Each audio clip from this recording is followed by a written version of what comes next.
Hello Flosstube and welcome to my channel, or welcome back if you're a returning viewer. It's really nice to have you here. It is especially nice if you are a new subscriber. I had a flurry of new subscribers earlier this week and I am delighted that I now have more than, wait for it, drum roll, major YouTube milestone alert, 300 subscribers. I know it's tiny. I know it's still tiny, but still, it's not all that long ago where I was languishing at about 150. So 300 feels like quite a big milestone to me. And it feels like the next real milestone, I mean, I will be excited at 400, but the next real milestone is 500, I think. And that feels like a proper YouTuber milestone. When you get to 500, your next milestone is 1,000, and 1,000 is like really serious. So, you know, we're quite a long way from 1,000 still, but it is really exciting to have new subscribers and new viewers. I hope you enjoy what you find here. I hope you'll tell other people about it. Don't forget to like the video, leave a comment if you'd like, and make sure that you've clicked your notification bell if you want to receive updates of when I post. Since I last did a Flosstube, there was a video tutorial. I'm going to talk about that in a moment because that's part of my new release, the finishing tutorial that comes with that. We're going to do some works in progress. There aren't very many works in progress. I'm going to talk a bit about plans. I've got some plans. I've got the next 6 weeks or so. I haven't got to go away at all for work. Should be a lot less busy than it has been the first few months of this year. And I've got a couple of weeks off. So I'm anticipating that hopefully there will be quite a lot more stitching in the next month or so than there has been for a little while. So I have got some plans that I will talk about there. I've got news about a giveaway of 2 of my patterns that you might want to enter. News about a really exciting new thing in the cross stitch world that I am part of that you probably have heard of, but I will talk a bit more about what it is and why I'm excited about it later. And then finally, I have got some more thoughts about the topic that I started talking about last time about pricing and chart availability and PDFs and print patterns and so on. And just thank you to everyone who did comment about that. It was really interesting to hear some different perspectives on that. I've been talking about the same topics with other people and other designers in the last couple of weeks. So I have more things. I mean, I don't have any answers to any of this. I'm not an expert on any of this, but just more factors to consider and just some observations on how the cross-stitch world, I think, is changing a little bit and business models are changing perhaps with that. So we're going to start with the new release, and I'm going to do it. I mean, it's not a reveal really.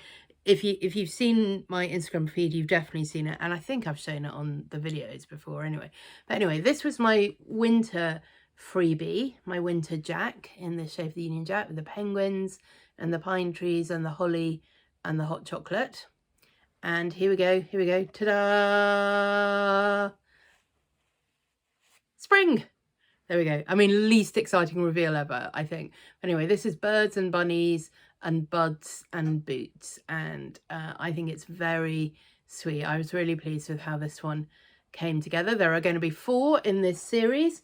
Obviously, spring, summer, autumn and winter. They're all in this sort of Union Jack style. They're all exactly the same size chart, so if you stitch them on the same fabric, they will come out the same size. These are stitched on the same fabric, but because this one is sort of curled around the flagpole, it does look slightly different. But you can see if I line them up like that, hopefully you can see they are the same size, I think. Yeah, it's interesting, isn't it? When you hold them up like that, it looks like there's different background fabric, but it's really not. It's the same 18 count white Aida, but possibly to do with how I've backed them. Although I think they both just had the same interfacing on the bag. Not sure. But certainly to do with the colours of threads that I've chosen. You know, we're sort of sticking with the red, white and blue theme, but interpreting that creatively to suit each thing. And in particular, I had this beautiful box that came with some very nice chocolates in it at Christmas, and I really wanted to use this for a finishing thing. And it doesn't show brilliantly on camera, but actually the pink and the blue are a good match for the pink and the blue of the box. And then this spare fabric that I found is quite a good match for the paler pink. So it does look like it works all quite well together in person, slightly less so on camera for some reason. So it's a little freebie chart. You can download it via my Instagram. Just a reminder that free charts are not copyright free. I still own the copyright to this, and that means that you do not have permission to distribute it or make copies of it. You are absolutely free to download this and stitch it as many times as you like. But you're not free to just send the charts to other people. You're not free to share those charts on your Flosstube or your Instagram or wherever. Just if you're stitching it, send people a link to where they can download it. That's what I'd like. I'd like them to go and find it on my Instagram or on my Linktree and download it from there. I don't really want pirated copies of the charts freely, you know, spreading their way around the internet, and then somebody does one and they just copy the chart without any of the stuff that's got my name on it. So then, you know, part of the point of doing freebie charts is that you want to build your own brand awareness, and you want to send people to, they might, you know, follow me on Instagram or subscribe here and then see my next pattern and so on. So just be mindful of that. I mean, it's not really been a problem with my charts because, you know, I'm tiny, but I do see it pretty regularly still in Flosstube videos. People are like, oh, well, this is a free pattern, so it doesn't matter if I show you the chart. Yes, it does. Yes, it does. So don't do that. Be as mindful of the designer's copyright, even of their free patterns, as you are of their paid patterns. And for those of you who are new around here, the plan is that when I've got all 4 of these released, so they'll be free. The winter one was free from December to March. This will be free until June. Then there'll be the summer one and then the autumn one. And the end of the 12 months, I'm going to take them all down and put them together as a paid pattern. So if you want them free, you do need to collect the free charts while they are free. Anyway, so that is my spring Jack pattern. It's the download link isn't below. You need to go to my Instagram feed and the download link will be there. The finishing tutorial, I use this, but it does show you how you can use your cross stitch as a topper for any kind of box or tin or whatever you might want to finish. And as you can see here, my box was a little bit bigger than my chart, and so I show you how you can cover that with fabric or trim in any way that you want. So that's exciting. That was my new release. What else? I've been doing a bit of stitching, not as much as I might have hoped. I've got, well, including Saviour's Praise, I've got 3 works in progress at the moment, which is okay. I'm a little bit anxious about it, but I'm trying to remember that one of them is a planned stitch along and I'm on course with it, and so it's not really a work in progress because every week I get finished that's on time. Anyway, this is my other one. This is the Jackrabbit. It is from Cottage Garden Samplings, and I just want to say, people talk about this a lot, and there is a designer. The designer is Vinnie P.S. Tan. Vinnie P.S. Tan, I assume you designed all of this Year in the Woods series, and it is beautiful and you are brilliant.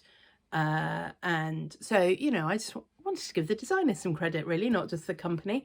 I don't know if she designs all of the Cottage Garden Samplings patterns or if they have other designers as well, but you can see this is a pretty distinctive style across the whole Year in the Woods series.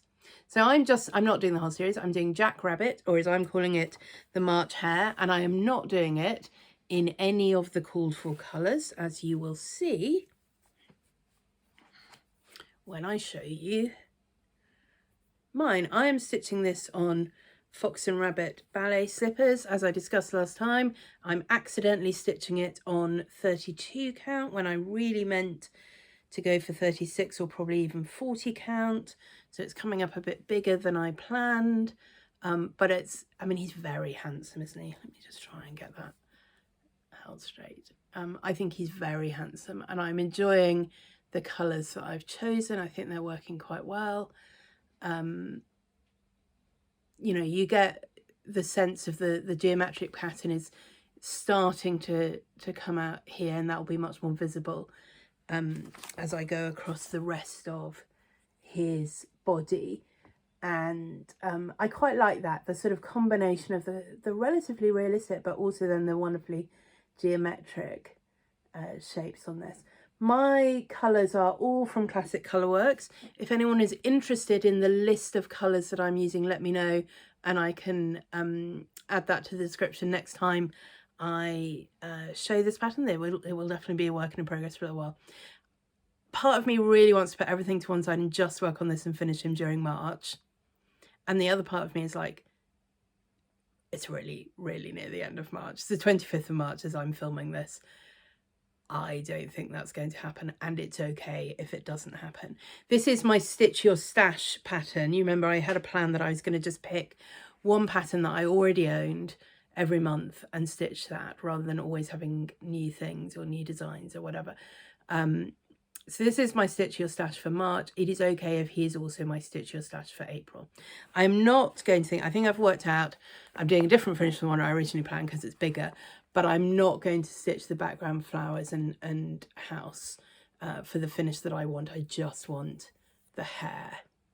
But even so, I think it's fine if that goes into April. And I might choose another Stitch Your Stash project to be April's, something quite small, or I might not, and that's fine either way.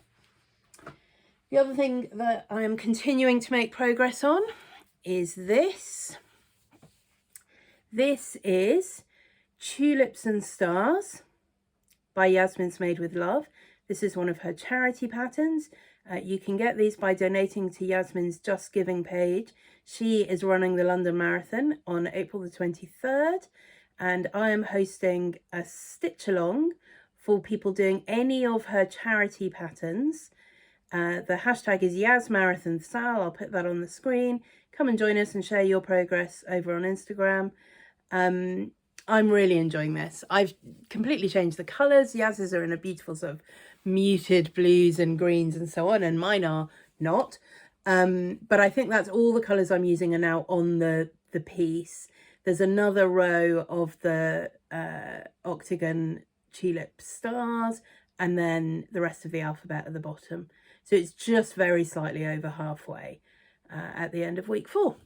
So that's fine. The plan is to have that finished on April 23rd while Yaz is running the marathon, to cheer her along for her finish. Those are the only 2 things I've stitched on in the last 2 weeks, which doesn't feel like very much. I mean, I don't often stitch on loads of different things, but I also haven't had any fully finishes except the Spring Jack, and I haven't, That's just that. Okay, I do have some plans. Where am I going to start? I'm going to start with the things I've actually got present to show you. These are some threads. These are all from Gentle Art, and these are for a super secret project that I can't tell you about. I know. Look at me being a kind of designer who has secret projects that she can't tell you about. Anyway, I just wanted to show you them because I think the colours are so beautiful together. I don't know how well you can see those. Let me just see if it's easier showing them separately. So this one is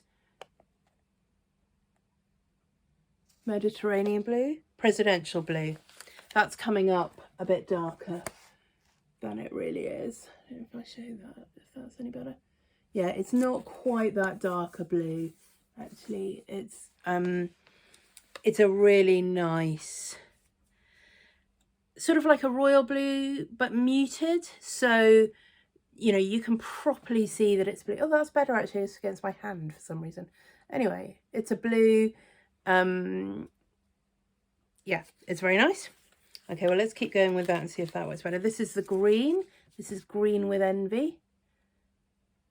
You know, so they're all quite, I would say they're sort of at the jewel tone end, but not quite jewelly, if you see what I mean. They're not dark, and they're certainly not bright, but they're kind of jewelly in the colour. This is Schoolhouse Red. I love Schoolhouse Red. And then this is Gold Leaf, and that's coming out quite accurately, I think. So those 4 together, let's just try holding them up all together once more and see against my hand. Actually, that's not bad against my hand there for some reason. I'm really liking the sort of tone of that palette and how that's all going to come together. I'm hoping to get stitching on that during April. It is a secret project, so you won't see it, but I'm hoping I will get some progress on that, or maybe even finish that. So there's that. Then I've got 2 other things. Well, I've got 3 other things actually that I want to stitch as gifts for other people. And so that feels like there's some actual deadlines around some of that. So first is some friends of mine are getting married in May, and I want to stitch them. So I wanted to stitch some things, and I was looking around at wedding samplers and I asked people for recommendations, and I don't know, there wasn't anything that I thought, oh yeah, they would really like that, or that I thought, oh yeah, I really like that.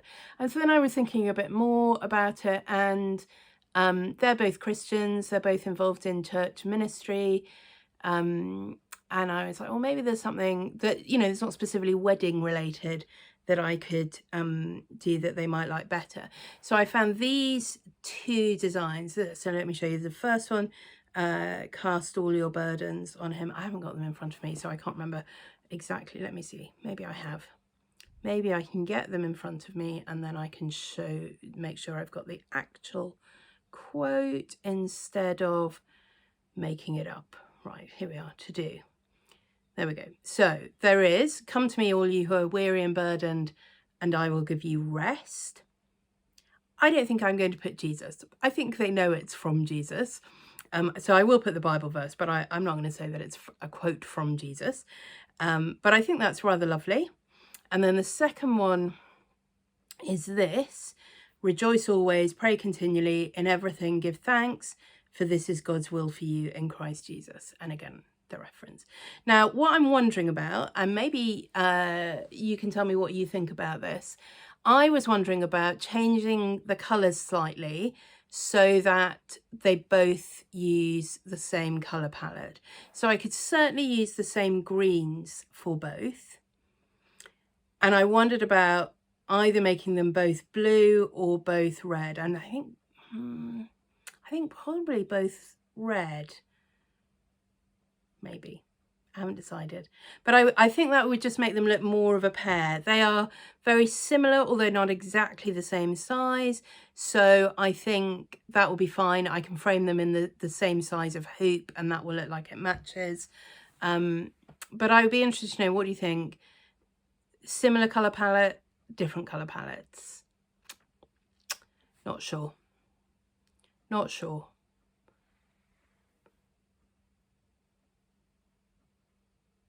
Yeah, I think I'm sure. I think I'm going to do them in the blues and greens. I think that will work.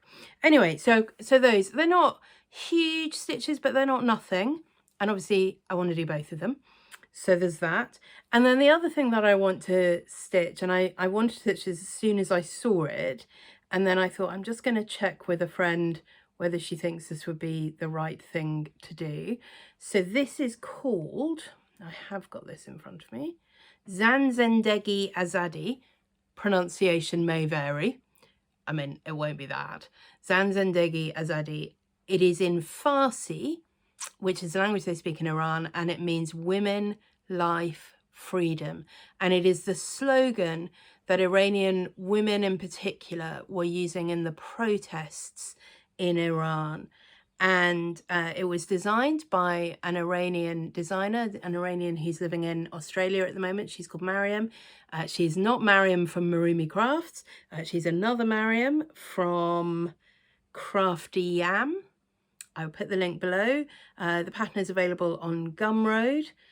And she stitched this in solidarity with women in Iran. And I wanted to stitch it for a friend of mine who is an Iranian refugee in this country, who was very, you know, when all the protests were happening back in Iran, she went out into public place and cut her hair in solidarity and so on. And so anyway, I've a mutual friend who knows her very much better than I do, and I said, do you think she would like this? And she said, yeah, I think she'd be really touched. So I do want to do that as soon as I can. And I love pomegranates, so that feels like a thing that feels right to stitch for her from me. So I would love to get all of that done by the end of April. The Jackrabbit, Tulips and Stars, the 2 wedding pieces, the farcy piece, and maybe that small. We'll see. I do need to get some models stitched, I think, in April. But, you know, I have 2 weeks off, so I think I should be able to get quite a lot done. Famous last words. We will see. So, I mean, I think that is actually all the stitching I've got to show you. Somebody did ask a little while ago, will you ever show any of your other crafts? So here I am showing another thing I made. I mean, you'll see, this is not my best, it's not my best medium. So we did this in my art class over the last couple of weeks using air dried clay, and it's a little stand designed for putting a mobile phone on, but I will probably put some cross stitch on, because what I've discovered is if I put like a cross stitch thing there, it hides most of the stand. That's good, isn't it? Anyway, let me show you. It's air dry clay, and I sort of painted it all really, really pale, delicate colours, and I was just like, I can't. So it's sort of springy colours. I don't know that it's finished. I might go back in and do a bit more colour and a bit more definition, or I might just hide it. Yeah, 3D things, I'm not good with them. 3D clay, I always feel like I should be much better than I am. Anyway, I had fun making it, but it's yeah, that's what it is. It's functional. I mean, it definitely works. I can't show it you with my phone because I'm filming on my phone, but you know, you can definitely put something there and it will hold it in place. Maybe I'll put this enormous great thing with the wren on it. Maybe not. Anyway, so that is the other thing that I have made. I have got one more thing to show you. I've forgotten about that. Let me go and grab that.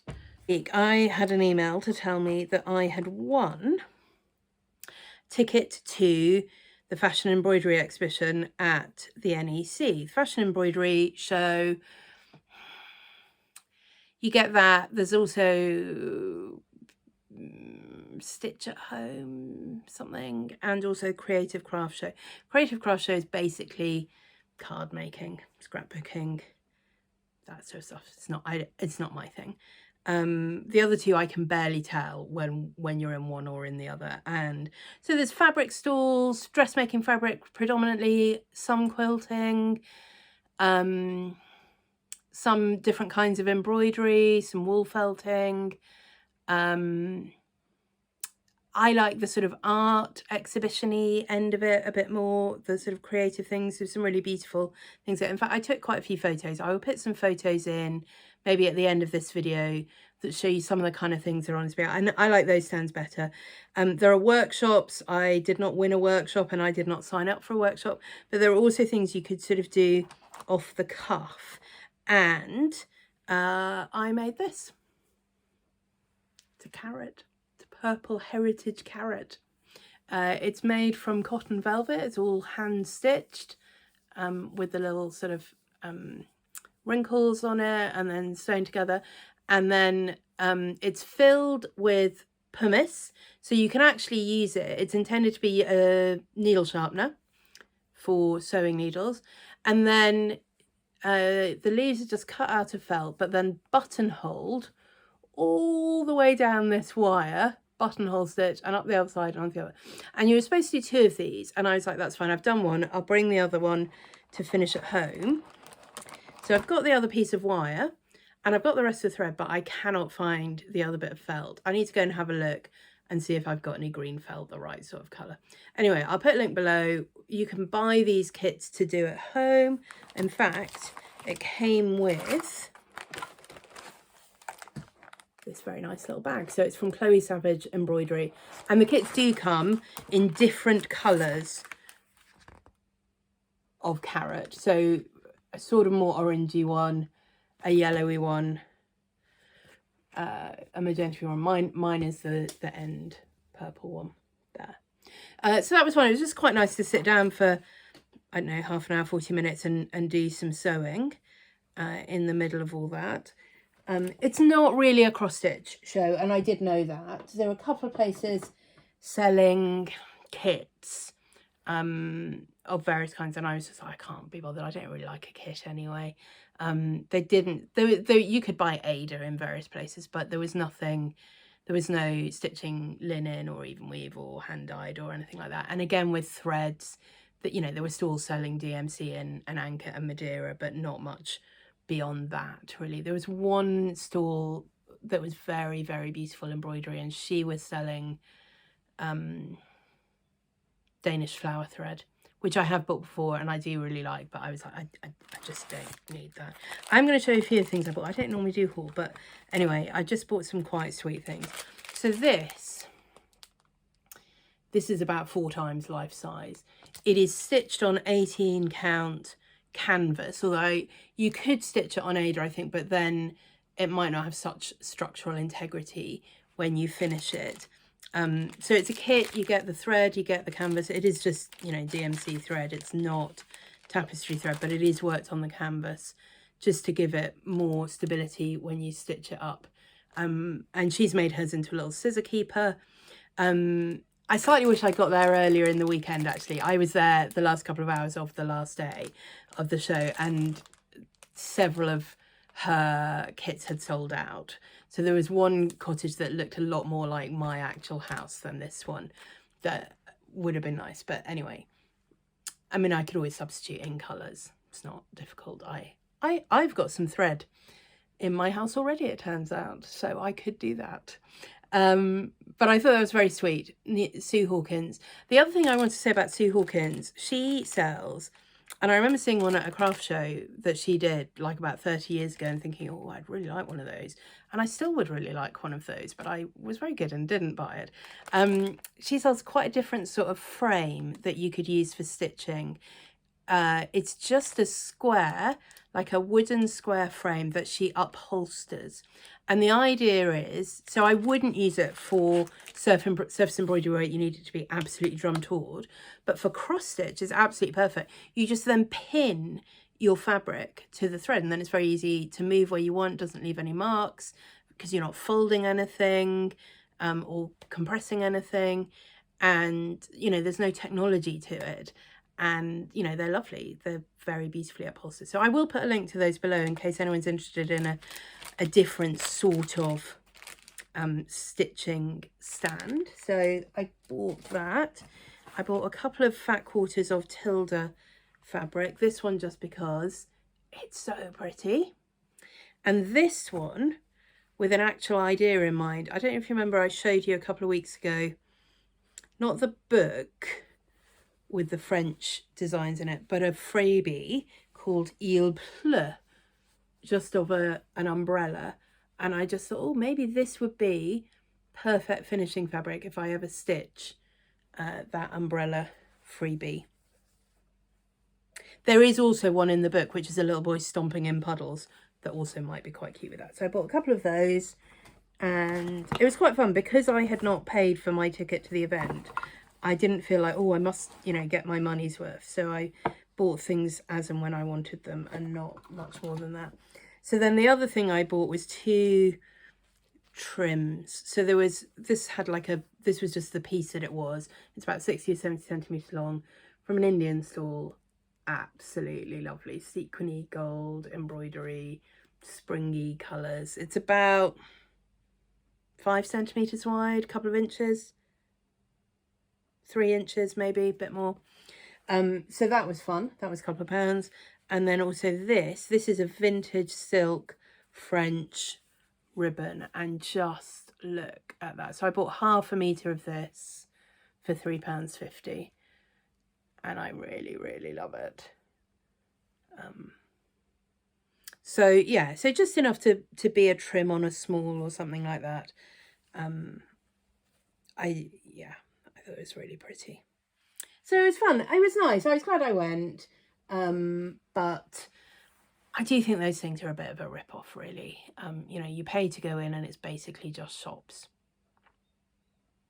Something like the Festival of Quilts, where there's much more of an exhibition space, I feel like is better value. And I am thinking I might try and go to the Festival of Quilts this summer. We'll see. Anyway, so that's what I've been doing. Giveaway news. Dr. Christie of Christie's Corner Needlework. I think that's her YouTube name. I'll put a link below anyway. Dr. Christie is a proper medieval historian, not like me. And I had sort of heard people talk about her, but I hadn't really come across her or interact with her until a couple of weeks ago. And someone else was like, oh, she has medieval patterns too. You should talk to each other. She does have medieval patterns too, and they're really fun. You should go and check her out. I'll put a link to her Etsy shop as well below. Warning, not all of her patterns are safe for work. Just so you know. Some of them are. But not all of them. Anyway, we got in touch and she was like, oh, I love your patterns. And I'm like, well, here's my patterns. And I sent her a free copy of the patterns because, you know, she's medievalist. She might like them.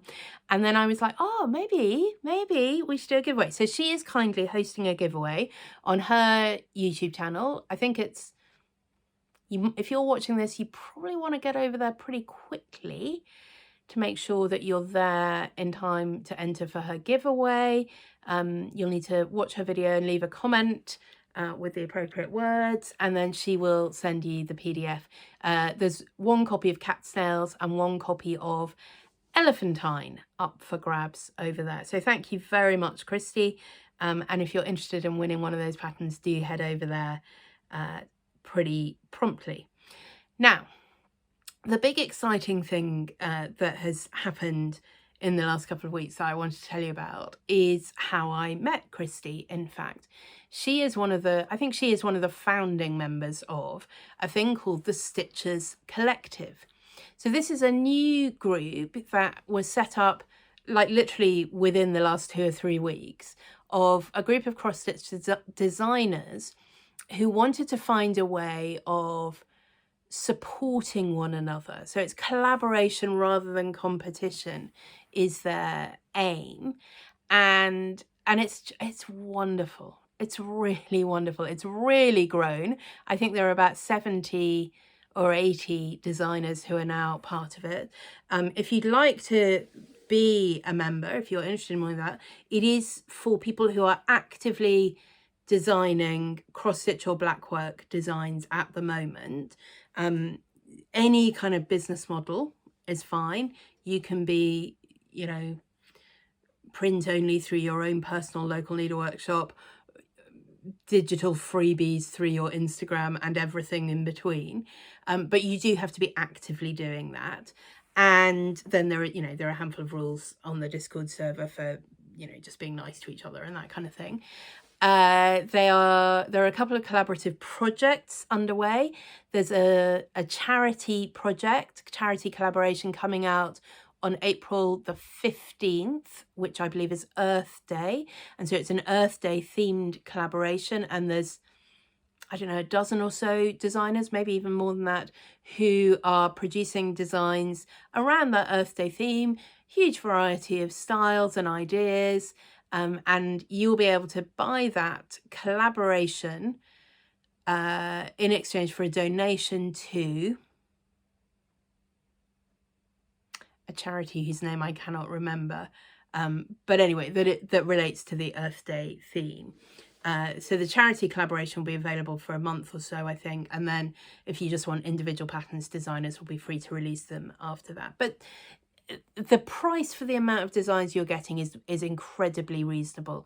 Obviously, it's a donation. You can donate a lot more if you want to, but actually the best way to get hold of the patterns will be through the charity collaboration. And you might come across some new designers that you've not heard of before. So do check that out. I mean, if you're not following the Stitchers Collective on Instagram, I highly recommend you follow it. It's just been really fun. So the kind of things that they post are when one of our designers has a new release, when they're celebrating something like somebody has a pattern in a magazine, that sort of thing, or just a sort of featured designer, get to know one of our members. And, you know, not everyone's designs will be your taste, but then there's a really big mix. People doing very cutesy things, people doing quite edgy things. We had to fill in a form that said, you know, what's your design style? And I'm like, ooh, medieval, contemporary. I went for eclectic.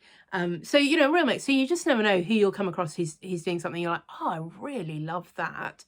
And it's just a really great, I've just found it hugely encouraging to see that there are people thinking differently about being a cross-stitch designer that isn't all about market share and profit margins and so on.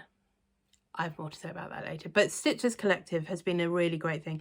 There are also going to be collaborative zines that are for profit coming out, and I'm thinking about a design that I might contribute to one of those later in the year. Yeah, I think my initial thought was this feels like it's something that could be really disruptive in a good way in the cross-stitch community, and I hope it will be, and I'm excited to be part of that. And already it's just been fun meeting some people I'd not really met before, like Christy. It's kind of funny, there's two Christies who are involved in it. There's Christy, who is Dr. Christy, and then there's Christy, who is Pixel Pixie Designs. And I'm like, oh, and they both have surnames that begin with D. They are quite different, fortunately, because I was like, does that not get confusing? And they were like, it really doesn't. And now that I know them both a little bit, I can see how it doesn't. But yeah, lots of fun people in there, lots of people you'll have heard of, but quite a lot of people certainly that I had never heard of. Some are really well known and successful, and others very new and beginning.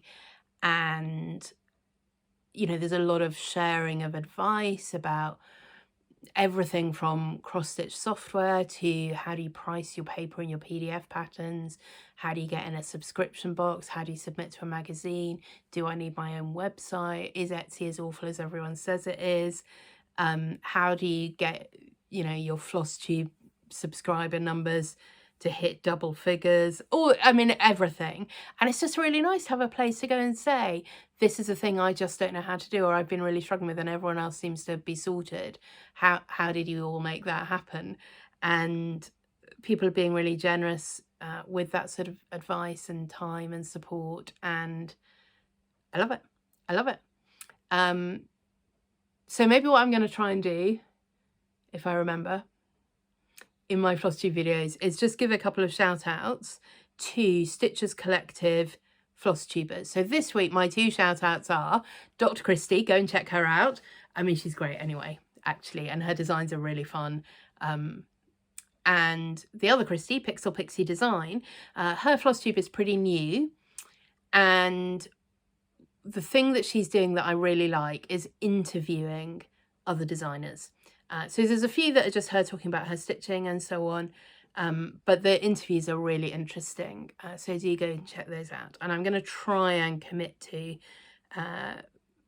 shouting out one or two Stitches Collective Flosstubers every time. So Stitches Collective is where I have been having more of the conversations that I started last time around PDF and print and chart availability and charts going out of print and so on. So it was really interesting. One of my questions was, why aren't all charts available in PDF? Like, why would you as a designer just choose to shoot yourself in the foot like that? You're cutting off not only people who prefer PDF charts, but your international customers will find it very much harder to get a print chart. If your chart goes out of print, then you've cut yourself off from future customers. Why would you do that? Anyway, something someone said, which I had not realised previously, and I'd not really thought about as a whole in respect of this, is local needle workshops. And the reason I haven't really thought about that is I've never been to a local needle workshop. The nearest one to me, I think, is Create Nostalgia, and that's hour and a quarter, hour and a half away. And I'd like to go, and one day I will, but it's not a drive that I have time to do on a regular basis. and I'm not absolutely sure, given their website, that the kind of things they stock are always the kind of things I want to buy, although certainly flossers and fabrics and, you know, and maybe charts, although I like PDFs. So anyway, so it just hadn't really registered with me that that would be an issue. But actually people were saying things like, if you're releasing patterns at Nashville or at Expo, the local needle workshops who've paid to come and buy patterns there, they feel like an appropriate exchange is if you say, I will not sell this pattern in PDF for the next 6 months. So it just gives them a little bit of a moment when they can say, if you want this chart, when it's new and exciting, whatever, we can get it for you. And we can either get it for you and you can come in person, or we can get it for you and we can post it out to you. But it just gives them a chance to have a sort of first crack at the whip with selling print patterns. And they also don't like it if you undersell with your PDF pattern. So you might say, well, my print chart, I need to sell at $10 because that includes printing and shipping it to market and you shipping it and whatever, and that needs to be the retail price. And my wholesale price is that is probably half of that. So the designer is only getting $5. And they're like, well, actually, I have a lot less costs producing and delivering PDF patterns. And I'm only actually making $5 a pattern. Why don't I just sell the PDF at $5 a pattern? Then I make the same whether it's a print pattern or a PDF pattern. But obviously the local needle workshop has to then try and sell it at $10. So I definitely see the point about exclusivity. And I think there's a thing there. If you think local needle workshops are really, really valuable and important, and as a designer, you want your business model to support local needle workshops, I can definitely see why you want to do the exclusivity thing.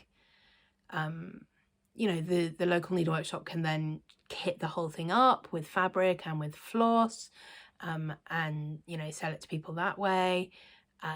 You know, it helps them have a little bit of an edge in the business.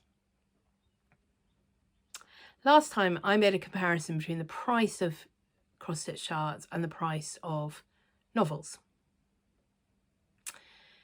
15 years ago or so, when I was writing romance novels, the fiction industry, and particularly genre fiction, was going through a period of disruption. And the disruption was caused by the invention of e-readers, Amazon Kindle, the Nook, Kobo, I can't remember, there were one or two others. And it wasn't so much that the technology of reading a digital book was disruptive, although it was a bit. It was that the bars to entry for publishing suddenly disappeared. So when print books were it, if you wrote a book, you had two options. You could self-publish it, which meant you had to pay for your book to be printed, probably in quite small print runs, be quite expensive, and then you had to go around selling them at events or to your friends or whatever. I mean, nobody made a living doing that. Nobody made a living doing that. And it was, yeah, it was, I mean, it wasn't always quite a vanity project, but it was that sort of thing. Basically, if you wanted your book to be in bookshops and people to find it, you had to get an agent probably, and then your agent would get you a publisher, and your publisher would be responsible for editing your book and typesetting it and printing it and distributing it to bookstores, and they would take quite a significant cut of the retail price, and you would get paid the rest of it. And to some extent, you could just do the writing. I think that wasn't always completely true. I think you were always expected to do some level of promotional work, but not every author did.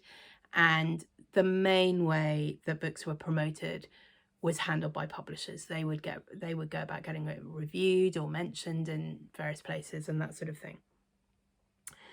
With digital books, what happened was anyone could be their own publisher.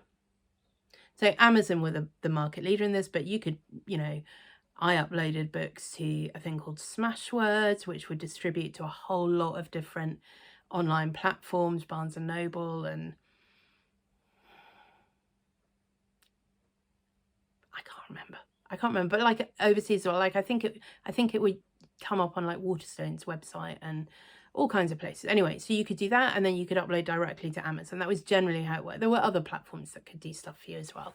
But essentially anyone with an internet connection and, you know, I was going to say half decent Photoshop software, but really judging by some of the covers people used, not even half decent, and a word processor, more or less could publish their own book. And it would be on Amazon, and anyone who searched for it on Amazon would find it, and they could buy it, and you would get, Amazon would take their cut and you'd get your cut. And it would be pretty generous. You know, most digital books were and are at a 70% level. So Amazon takes 30 and the author gets 70, or the publisher, self-publisher gets 70. Different deals in different companies, but that sort of thing. And suddenly you're like, oh, 70%, that's a lot more than I get if I went with a traditional publisher. But then then you realize, there are many millions of books on Amazon. I don't just need to do publishing, I need to do promotion. How is anyone ever going to find my book? And that's the eternal question, is it? How is anyone ever going to find your book? And so authors with traditional companies as well at that point, and digital only publishers and self-publishers, all suddenly realizing they're having to do their own promotion. And some people are much better than that. And it doesn't always precisely correlate how good a book is and how good their author is at promotion. Sometimes the really, really great books get known by word of mouth. Sometimes that happens. It's hen's teeth. It's really rare that is what happens.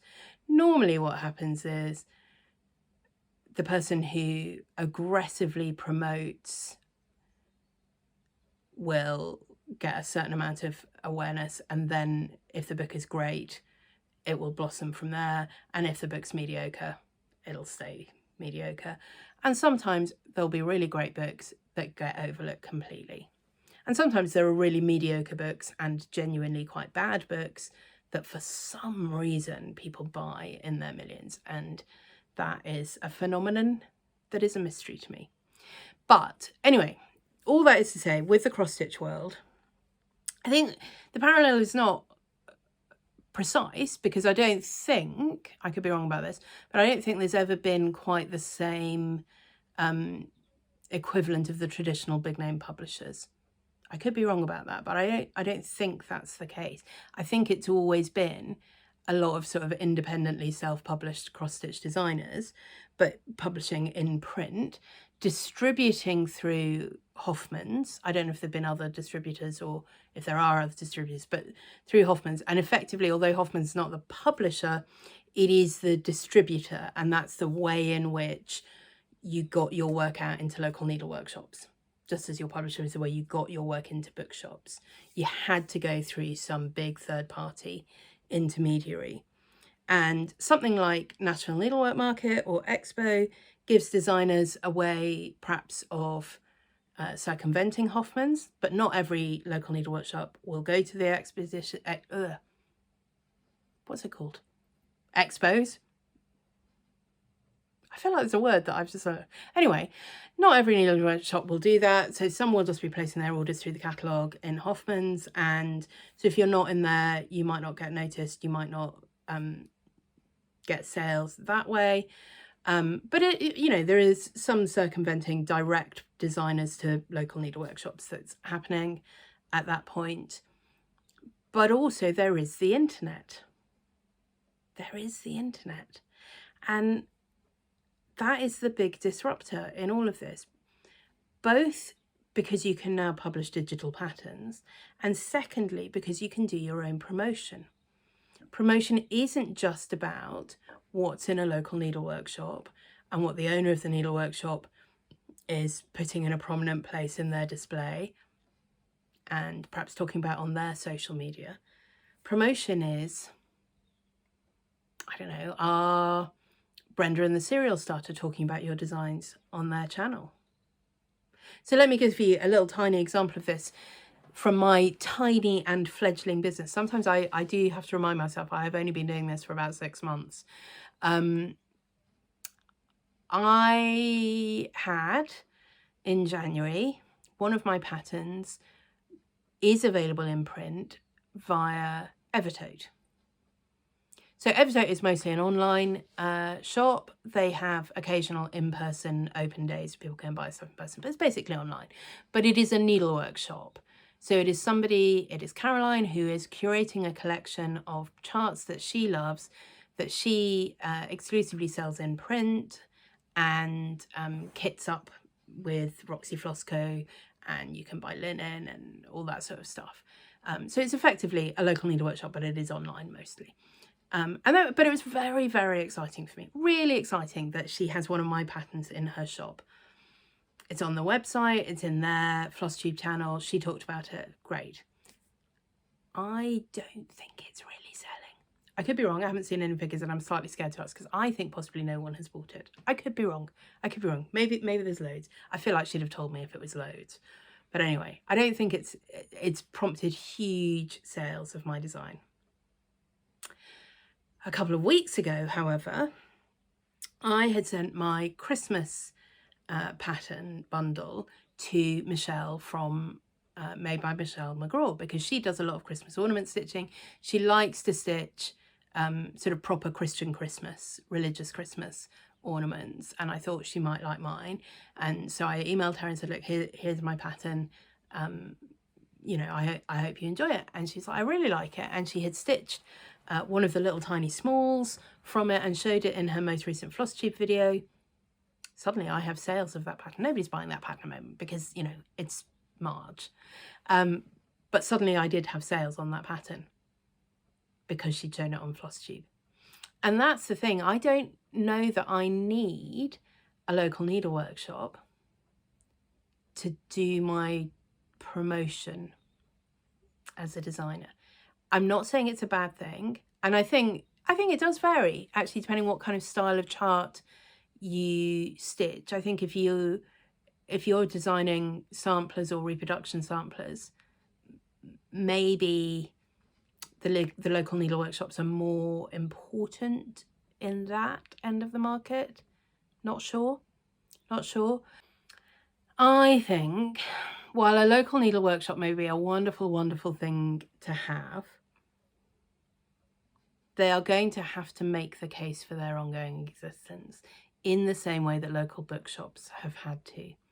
And while we may all look at our high streets and think, isn't it really sad that we don't have independent bookshops there anymore, or any bookshops there anymore? The truth is,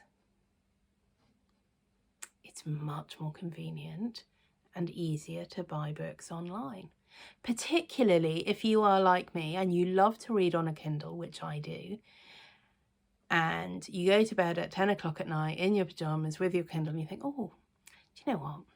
I fancy reading something new. I can buy a book in bed in my pajamas at 11:30 at night. I can't do that in a local independent bookshop.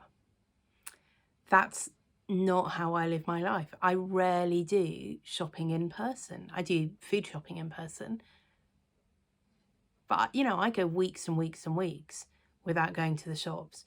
When it was the first lockdown during the pandemic, I remember listening to a radio interview that I just absolutely baffled me. It was sort of a couple of months in and they were talking to people about, you know, what they were looking forward to and what they were missing. And they were like, oh, I just can't wait to get back to the shopping centre. I was like, really? I literally have not given that a moment's thought. And the reality is we all have learned, particularly in the last few years, to do our shopping online. And we found out that actually it works pretty well and it's very convenient. So if you're a local needlework shop, I understand it may be very difficult. It may feel very difficult to keep going and, you know, pay rates for your property there and have all the stuff in stock and so on. And I think the needlework shops that are doing well, as far as I know, and I may be entirely wrong about this, but seem to be the ones that are moving to a hybrid online digital business.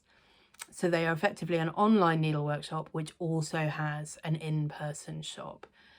And so what they may be selling, you know, there's still plenty of people, plenty of you who commented on my video last time who love a print chart. You know, there's absolutely still a market for that. But even more than that, I think there's a market for somebody with expertise to help you get a good substitute for the linen that's called for if it's not quite what you want or if it's not available, to help you do a colour conversion if you want to use a different kind of floss. That sort of expertise, I think there is a real market for. One of the things that I think has been a really good example of how shops can take advantage of that is, I think it's at Keepsakes, where they do the Surprise Me package, and you get in touch with them, you say, look, I've got a budget, this is my Instagram feed, so you can see the sort of things I like, put something together that will be a surprise for me, or is a gift for somebody. You know, I don't know what she wants, here's her Instagram feed, here's her Flosstube video, this is the budget I've got, can you put it together for me? And she'll put you together a kit to suit that person's individual tastes and, you know, preference for the sort of count they like to stitch on and those sorts of things. I think those sorts of things are really interesting and creative ways of shops adding value beyond just selling a chart. And the reality is, and I think this is what I want to say for shops as well as designers, is nobody is actually owed a living in this business. Nobody is owed a living. If there is not a market to sustain local needle workshops, there won't be local needle workshops, and there will still be cross stitching, and that may be very sad, particularly obviously for the individuals who own those shops. I'm not saying that's not a great sadness and that something won't be lost, because it would be lost. But also many of us, many of us around the world have been in that position for years. We don't need local needle workshops to survive as a cross-stitch community. If you have one, that is a privilege and a luxury. But it is up to the local needle workshop owner to ensure that their business model continues to be sustainable. I don't think it's the responsibility of designers and the design community as a whole to ensure that. And I think it is very difficult to justify charging the same amount for a PDF as for a print copy of anything. That's what I think. I also think, like I say, with designers, I don't think we're all owed a living. And I would be really interested to know, and I cannot imagine how one could ever do the statistics on this, so probably we will never know. I would be very interested to know how many cross-stitch designers earn enough from their design work to count as a full-time living, like the sort of salary that would be your main salary to support a family. I'm sure there are some. I don't think there are very many. I think there are probably quite a lot more who are in the category where they are earning a nice second income. You know, they're enough that it means there's no pressure to then go out to work to add to the main reliable breadwinner income in the family. And I think there's probably even more who are in the category of it's a nice side hustle. They're doing a full-time job, or they're a full-time stay-at-home mum or carer or whatever, and their design work is something that's a really great side hustle because it's very flexible when you do it, where you do it. Doesn't require a huge amount of upfront investment, and if you can be earning enough, you know, to pay for a nice holiday for the family once a year or something like that, then I think there's probably quite a lot more in that category. And I think there's probably even more in the sort of category where I am, where hopefully you're earning enough, and I think I just about am, to cover your cross-stitch needs and more than needs. But, you know, I think approximately in the last 6 months, the amount I've earned from my designs has more than covered what I've spent on fabric and floss and that sort of thing. And that's really great. I don't need it to do more than that. I have a full-time job. I'm not planning on giving up that job anytime soon. I really love it, and it's more important to me than my cross-stitch. And I've had to keep reminding myself of that for the last 6 months. I do not need my cross-stitch design work to be a side hustle at that sort of level. I do not need to put pressure on myself to hustle, to get models stitched, to get designs uploaded, to do promo work that doesn't feel right. I don't need it to be that. I don't need it to be a source of stress, and I don't need it to be a source of income. And so whatever it makes is a bonus. And if it covers the cost of my craft, that's great. If it covers any more than that, that's wonderful. And I think I don't know. People have to work out what their own time is worth, what their own goals are for their business. My main motivation originally was that I enjoy designing things to stitch for myself, and I'd like those to be available to other people. And, you know, that is, if I have a design philosophy, I mean, that's grand, isn't it? I don't have a design philosophy, but if I have a sort of principle for the design that I want to do, it is simply that I want to design things that aren't already available. My Christmas things, I'm not sure quite how closely they fit that, but certainly the medieval things, the Fierce Ladies samplers, the Union, even the Union Jack stuff was sort of the original idea for that came.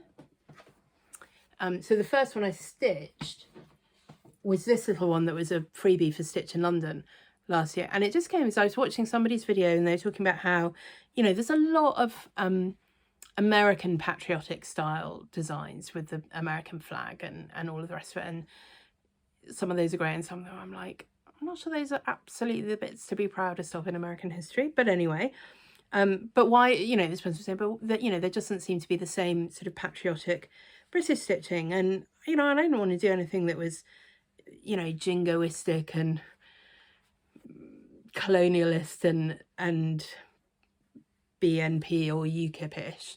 But I do love the Union Jack. I think it's a really great flag.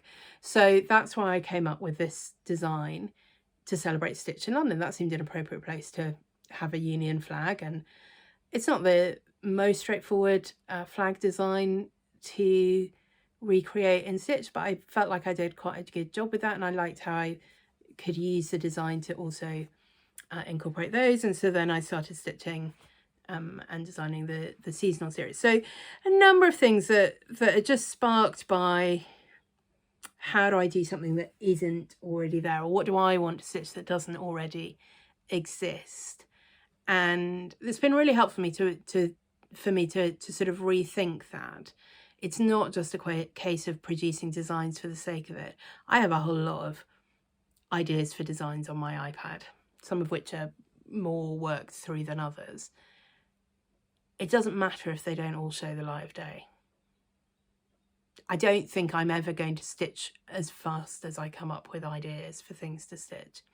And maybe that's where I could get into using a model stitcher, but then that feels a bit more businessy than I really want to, because I think you should pay model stitchers. And then if I've paid out for someone to stitch it, I really do want to make sure it sells enough to at least recoup those costs. So I don't know.